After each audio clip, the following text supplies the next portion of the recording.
Yo, what's up, guys? How are you guys? I'm gonna talk about my wheel setup, okay?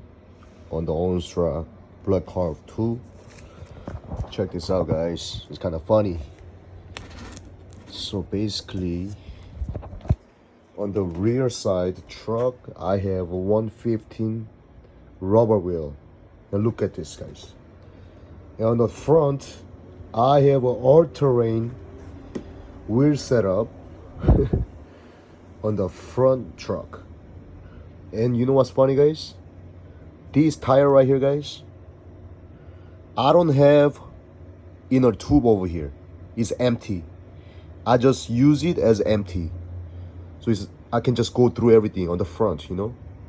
And then rear side just follow through to the front.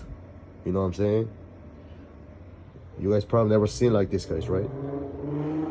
So basically, when you use this rear rubber wheel over here, guys, it has a better distance, better range, you know, on the distance.